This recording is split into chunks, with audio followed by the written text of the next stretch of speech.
Right, good morning everybody. Thanks for joining us this morning. For anybody that doesn't know me, I'm Megan Twentyman, the Brand Manager for Unified Communications here at Soft Solutions. The webinar today is to look at everything that has been changing in 3CX during 2023, and then we will wrap up with an Ask Me Anything Q&A, and Kiran and myself will try and answer those queries for you. On the line with me today, I have got Kiran, our technical specialist. Hello everyone. And looking at the agenda today, we're going to stick to, as much as we can, the bite-sized webinar format, but we've got a lot of data to push through this morning. We really want to cover off any gotchas and things that have updated and evolved very quickly since the desktop app security incident at the end of March. So what's on the agenda today? Looking at the key dates and updates that have come out this year in the build info. We'll have a look at update 6, update 7 and 7A, and then up to the recent update, which is update 8. Kiran will take us through the admin console. We'll come back and talk about the licensing changes, and then we will open the floor to questions and we will try and answer all of those. If you have questions as we go along, please feel free to pop those on and we will answer them at the end for everybody. So I'm going to try not to race too fast, but we've got a lot to cover. So just looking back, in November 2022, the SSL certificates for 3CX were updated and everybody needed to be on update 5 or higher. There has been a recent change at the end of last week that is now update 8, but we will cover that on a separate slide towards the end of the webinar. But what this meant was that there's been a lot of change over a period of time. So you can see in the build history that I've just highlighted here that update 5 final came out in September 2022. We then saw update 6 in February 2023, moved across to update 7 in March, and then a 7A beta in April, which was an optional but recommended update, and then through to August when we've had update 8. You'll see I've highlighted the 4th numeral in all of the builds. It tells you what update you're on. A lot of people don't realize that that's actually all part of the build. And also the change log, which is on the 3CX website, has all the release notes. It has all the changes that occurred at each phase. So that is including Alpha 1, Alpha 2, Beta 1, Beta 2, release candidate, etc. So that change log is very helpful. And it's there for not just the 3CX, it's there for the desktop app or the mobile apps, for all facets of 3CX. So really important to know where to find that. So looking at update 6, it was branded as a whole new version because it really was bringing together massive updates that had occurred in updates 3, 4 and 5 since about May 2022. So that we've had a sort of fairly rapid development over the last couple of years with lots of changes that was really important that everybody understood what those were. So in May 2022 was when Startup was first announced. That has now been renamed and we'll cover that in a later slide and look at the free and the SMB. But part of the functions of moving everything was getting things ready to be available in both systems. So things like the SMS, the WhatsApp, etc. had to be reworked so that both systems could actually use that technology, and it was using more updated APIs and those types of things as well. We saw the movement from the management console to the what's now called the admin console. It was the WebClient Admin back then. And we're still seeing that movement. That's taking time and it will continue. So really important that we just cover off what happened in update 6 and what the biggest gotcha of update 6 was. So in update 6, we introduced all of the user roles. So these were 7 very distinct and defined roles that users or people within an organization can have assigned to them. Now, the biggest gotcha was that you must have a system owner set for that particular 3CX instance. If you don't, you were quite possibly going to get locked out of your 3CX instance, which would have been very problematic. So the majority of our partners set themselves as a system owner, often alongside a client staff member as well. But it is really important that you have one, and you are prompted to see that when you're upgrading from a previous edition. But you should all be up on update 6 or higher already. Hopefully most of you are heading towards update 8 now as well. So I'm actually just going to jump over to the 3CX website. So bear with me as I just change my screen, because I just want to show the very cool grid that is available on the 3CX website, which actually shows what each role can and can't do. So this was part of a blog. It's been moved. It's available as the standard link. I'll try and remember to pop that standard link into the email that comes out after this, and then we should be able to see that all okay. So as you can see, if you scroll down, you can quickly see what each user's role is able to do and not do. And there were tweaks between updates 6, 7, and 8. So we'll cover those a little bit as well. I'm not going to read this. You're able to go and have a look after the webinar, but it is a really good and useful tool. And I reference it because sometimes I can't remember what an admin can do versus a manager versus a group admin, etc. So really important that you use that as reference as needed. So we're just switching back to my PowerPoint. So groups were really important. And then we saw changes on the WebClient Admin, which was a new interface. And we now call this the admin console. So we've gone for some naming conventions. So I've actually put both images here just sort of superimposed over each other. So on the left, you can see the sort of blue boxes. That was what it looked like when it was just the WebClient Admin panel. The image on the right is actually update 8, so you can see it's changed a little bit. It says admin console at the top. But what were those things that actually got introduced in update 6? It was new configuration options. It was setting the user roles. It was expanding the call handling options, configuring SIP trunks and live chat within that admin console. Phone provisioning moved over here in update 6 as well, and things like forwarding rules for the groups as well. So a lot sort of happened in update 6, and time marches on and we start to take things for granted, but sometimes we need to actually just recap and check what those were. So this is just another image showing that you can easily see within the admin console what rights a user has, and you can also alter those. So if you need to set somebody as a receptionist, for example, you can do so. So image on the left was update 6, image on the right is update 8, so it's got cleaner, it looks a bit nicer, and we will continue to see those changes as we move along. So group functionality was massive. So it was about being able to set the own time zone or office hours and language for a group. So, organisations are global, they're not just within New Zealand. So being able to set that up at the group level has made life really, really simple. It was easy to separate the SIP trunks per group, etc. And we start to see more of this group functionality coming in further through the updates as well. Key usage and scenarios were companies with multiple physical locations, phone routing based on the time received, those types of things. So it just made life a little bit simpler and grouped people according to how they work within an organisation. The next major thing at update 6 was the IP phone config.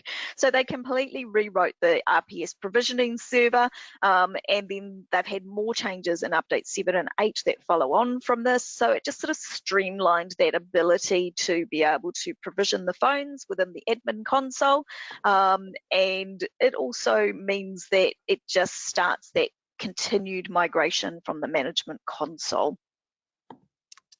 The other thing that was introduced at update 6, which was a bit of a game changer, was the SBC capable IP phone, or as we fondly know it, the router phone. So this is particular phone models that are capable of having a specific firmware built for 3CX by the manufacturer to run the SBC on the phone. You can proxy up to 10 phones off one. Biggest gotcha here is if you unplug the one, it'll take the other phones offline. You can also configure everybody on router phones if you wish to, but generally speaking, people aren't unplugging their phones on a daily basis, but you've just got to be aware of that and make people aware of it. So that was the Yealink T5s, a whole lot of the Fanville units, the V series and the XU series from 4 and above, the X210, and later we'll see that SNOM was introduced. But one that I've highlighted here is that in Update 8 Go Live release, the T4U range from Yealink was added as being SBC capable. The other thing that was really kind of heavily discussed at the time of Update 6 coming out was that stun will be going away. It's not been the recommended way of configuring phones for quite some time. The SBC has been. And we're encouraging people to swap out the stun with a router phone scenario. There will still be occasions where SBC standalone is much better. You might need failover, you might need other things. So it's all about the right scenario for each customer. The other thing that was announced at Update 6, and we're still waiting to see some changes around this, was that the Microsoft Teams integration and the Facebook Messenger integration were staying. It had been talked of those being deprecated, but they are staying. There is redevelopment due to occur around that. I'm not sure when that will happen, whether that'll be at the Update 9 or 10 phase or at the next major release, which will be version 20, but we will see that coming. I'm not quite sure where it's sitting on the roadmap at the moment. There was talk in Update 6 days that there may be a restriction on the license size for Microsoft Teams implementation, but we will wait and see what comes out. So that was Update 6, which was really major, and there was a lot of stuff happening there. Update 7 rolled around in March 2023. And what this did was it did a lot of fine tuning. So there were changes to the RPS mass provisioning that you could just enter the MAC address of phones, which made life so much easier. And as long as you connected that phone within 14 days, dials home and away we go. So it was great. DECT configuration was brought into the admin console, and the ability for manual phone provisioning as well. So manual phone provisioning is there. It's for older IP phones. It's kind of designed for people migrating across, but long term we'd like to see them on interop phones. But it did make life a lot easier to have that there. The other thing that was added was the SNOM phones were added at Update 7. So they are available as router phones. So that's that specific firmware. They also extended VoIP provider support. So that was across the globe. There were new providers added. And you will have heard me talk on previous webinars that Uphone was added as able to offer 3CX free, and SMB was the startup product from Update 8. And we're thrilled to have that available in New Zealand via Uphone. And the other thing they did was they redeveloped the SMS, and we do have a New Zealand partner that is using this with their clients, and if you need an intro, you can reach out to me and we can assist with that. The other thing that came in Update 7 was the new deployment server. So this was simplified, it was streamlined, and it was designed to make life just that little bit easier and quicker. Since then, we've had more changes because marketplaces were taken offline after the desktop app breach, and they have been added over time slowly to make sure that everything is good. So in July 2023, 3CX announced that Amazon was back in the marketplace. So that's AWS, and note that is different to Amazon Lightsail. Amazon Lightsail actually doesn't have a marketplace, so you have to manually upload an image, and we do have instructions on that and can share that with you. The Google Marketplace was added back, the DigitalOcean Marketplace was added back, Azure was back, and August, 1st of August, Volta Marketplace was added for self-hosting. That's different to the hosted by 3CX, which is also in Volta for the ANZ region. OVH is on the roadmap as well, but we haven't seen that just yet. So there's a lot of documentation that was updated on the 3CX website. You know, really important that you stay up to date with that information, and we're constantly checking that as well because it just constantly is evolving.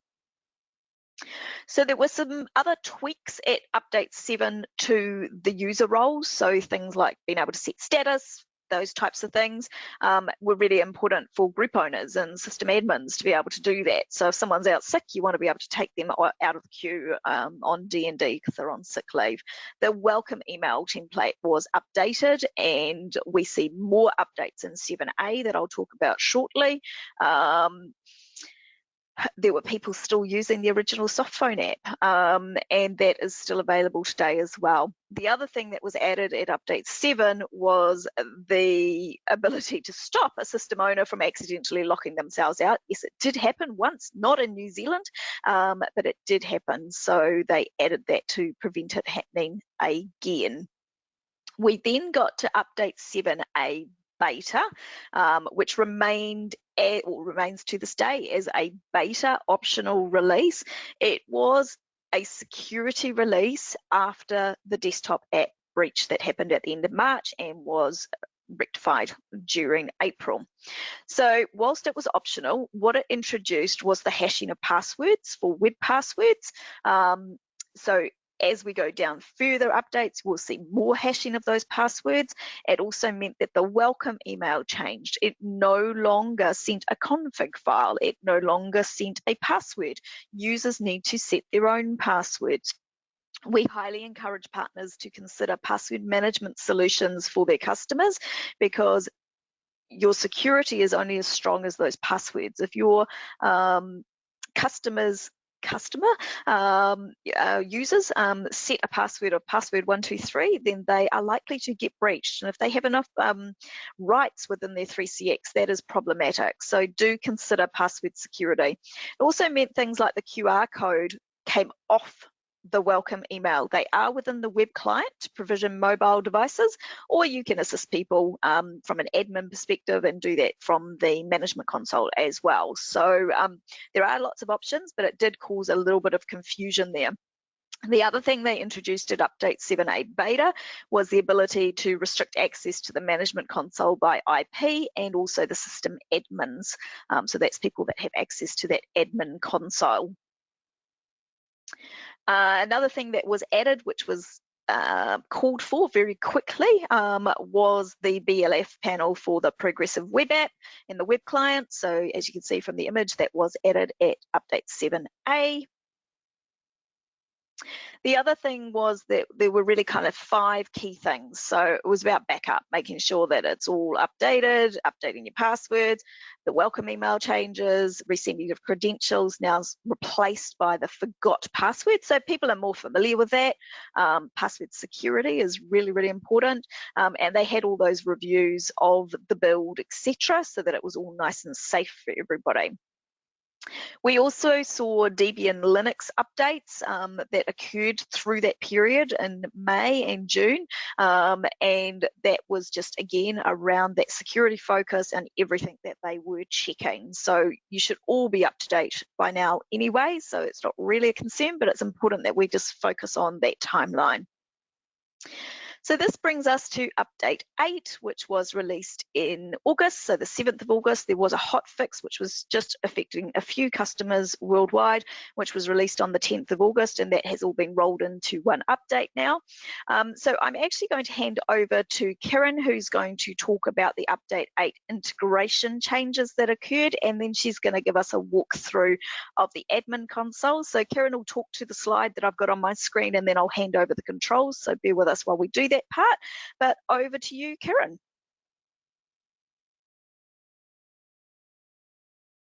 Sorry, Kiran, we can't hear you.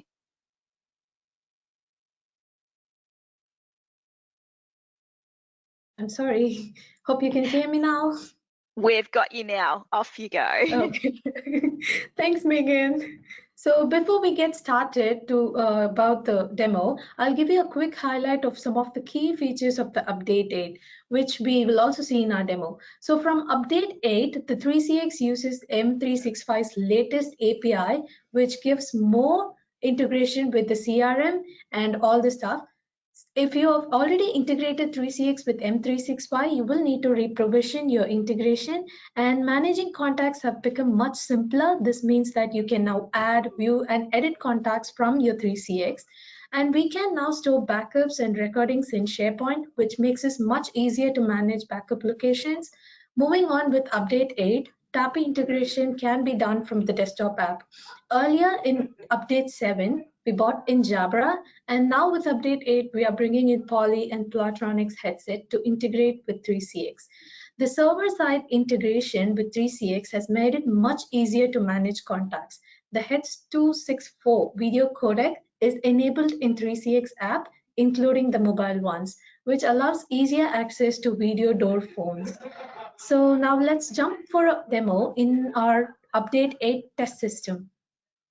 Awesome. I'm just handing over the controls to Kiran, so just bear with us and then we will see her screen shortly. Yep. Excellent. So I think you can see my screen. Yep, all good. Yep. So now I'm in the Update 8 admin console, where you can see the dashboard. The dashboard gives you information about the license type, your version, and the expiration date. And when you click the edit button, you can see a detailed overview of your licensing type. The next thing that I would like to show you is about the users. You can add users from within the admin console and assign roles for each user. These roles has specific privilege and limitations. Like for example, if you take user, only they can visibly view users, and the owner can have then admin panel control. As Megan said, not only users, but you can also configure IP phones from within your admin console. The Update 8 live chat feature in 3CX now takes into account the group hours for different groups, including the break times for the team. So you can do it from the panel. So once you go to the live chat and click the configure group hours, you can add different group hours for different people here. And the next thing that I would like to show is the call reports, which has now moved from the management console to the admin panel, making it much easier to generate and customize call reports. The next cool feature is that you can download it as a CSV file. Moving on to the server-side integration, I would like to show you about the CRM, which makes it 3CX to automatically synchronize and add contacts to your system. After upgrading your system to Update 8, you can choose from a variety of options available to integrate with your 3CX. The next thing is about the headset integration. We now have Jabra and Poly to the list of options available here. So there are certain things that haven't fully migrated to the admin panel. We still have the backup and restore options available only in the management console. So please bear with me until I bring the screen here. So yeah, we are now in the management console. As you can see here, our system is now in the Update 8. Once I go to the backup and restore option location, I can see the SharePoint now. So rather than having your SharePoint, rather than having your 3CX stored in a default location, SharePoint now offers a better location to save your data. So that brings us end of the demo. Now let me go back to the presentation.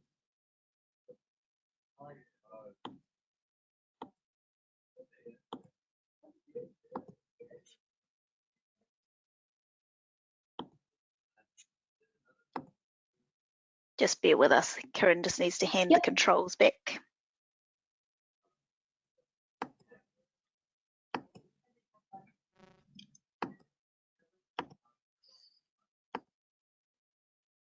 Awesome, there we go. So we should be back on my screen now. So Kiran's going to talk to us about TAPI. Yeah, TAPI integration is now accessible from the desktop app with Update 8. So I have also included a screenshot of the desktop app for your convenience where you can find it. And Moving on, with upcoming version, what we are expecting is 3CX to support the single sign-on and two-factor authentication, which adds an extra layer of security. We are also looking forward to install 3CX on a Debian 12 support server. In terms of CRM, 3CX is expected to provide call recording links and transcription link to be provided within the CRM journal. The multiple CRM support per PBX means that you can have one CRM per group. With version 20, perpetual license is going to be end of life. Let's now quickly see the licensing changes.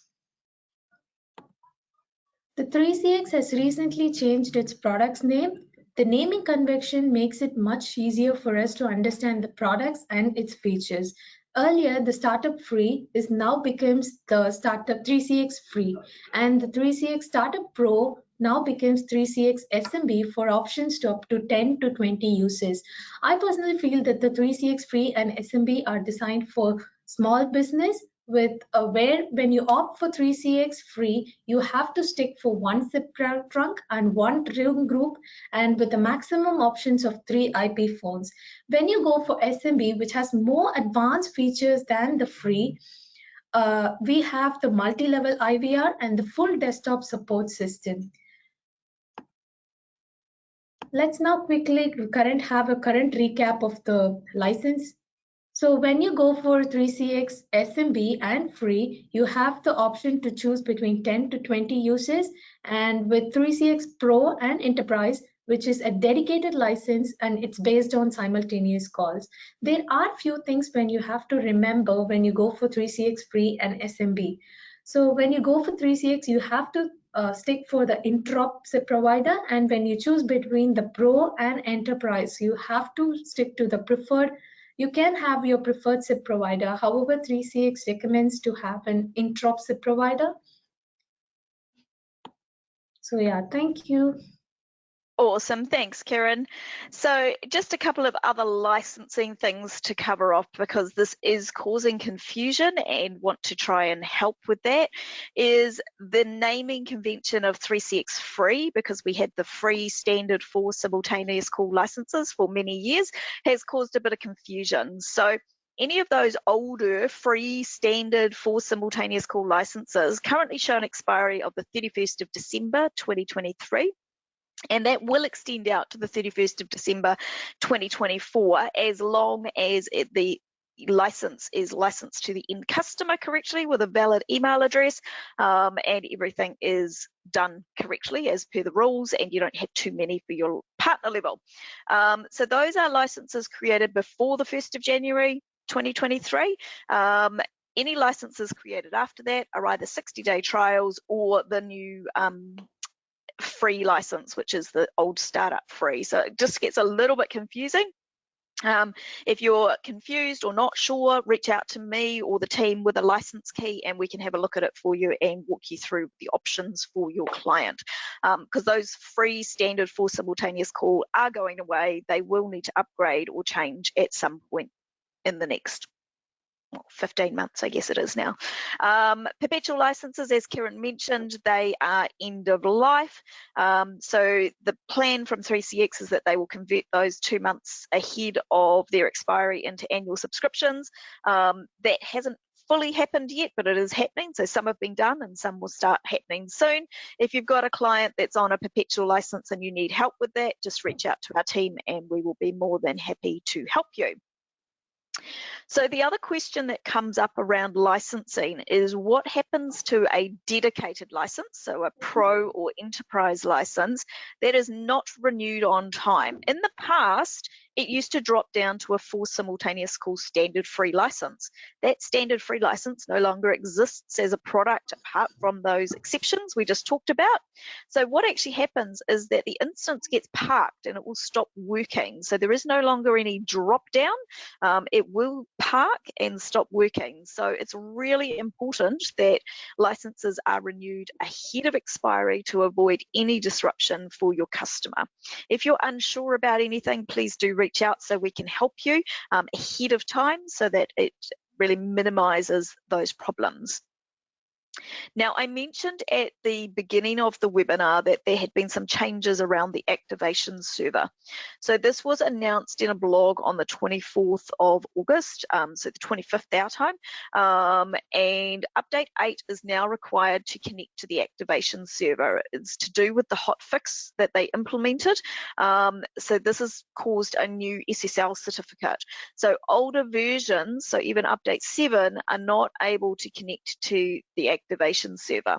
Now, if you have issues with this, please reach out to us. We will do our best to assist you, but we just need to work out a plan to get customers on to update 8 so that they can connect to the activation server, because even if you renew their license, if they cannot connect to the activation server, it won't see that renewal of the license, so therefore it won't extend out the date.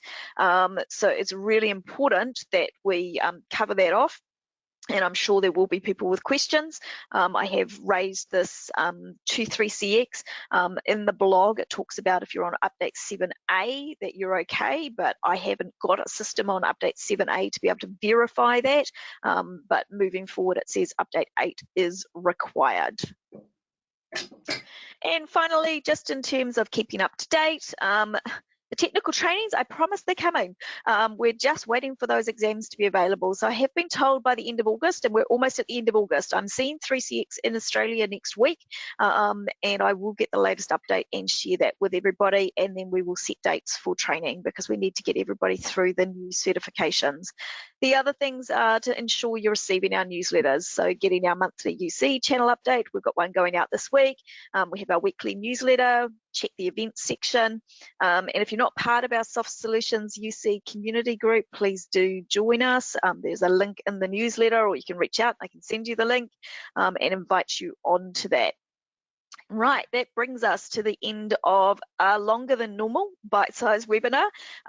If you have any questions, please throw those in. I know there was a lot of data because we were recapping, just kind of thinking about those gotchas. So making sure you've got a system owner, making sure you're on the latest update, you know, making sure that all those things are followed to best practice. With update 8, you need to re-provision your Microsoft 365, as Kiran talked about. When is the Windows app coming to the Microsoft Store? All we know is it's coming soon. So it was announced during the period between update 7A and update 8. It is being worked on, and 3CX are obviously working closely with Microsoft. I know one of the key things was going to the new API, which has happened with update 8, that is now live. As soon as we get an update on that, we will share that with everybody. I'll give everybody a second because there was a lot to digest, and see if there's any more questions coming in. Okay, good question. So with the renewal changes for annual subscriptions and being parked, that is live now. So for a period of time from the beginning of the year through to, I don't even 100% have a date of when it changed, but it's been live for several weeks now. They were still dropping down to those free licenses, allowing people to keep working, even though call queues would go offline and that kind of stuff.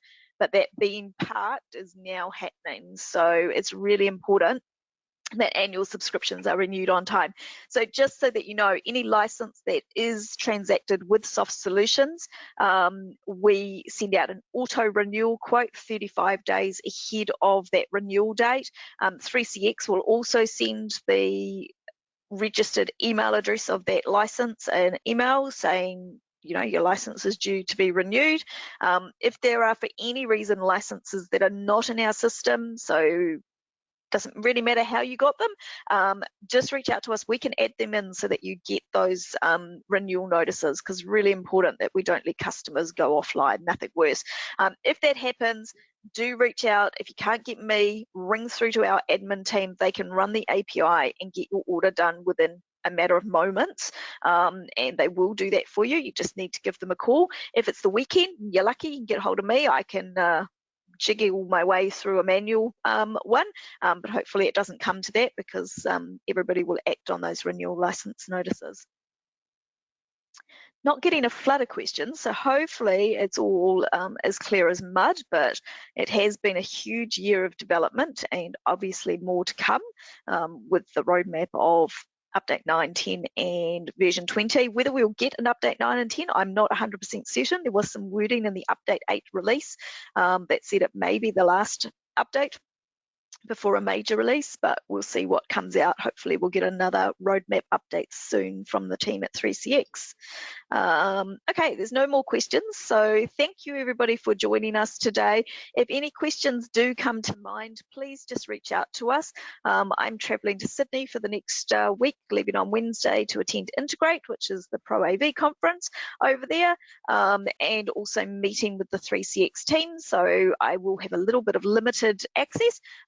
But if you've got any burning questions, I will be in front of them to ask those questions. So do reach out and I will ask those questions on your behalf. So thank you again, everybody. Thanks, Kiran, for a great demo. And if any questions pop up, just reach out to us all.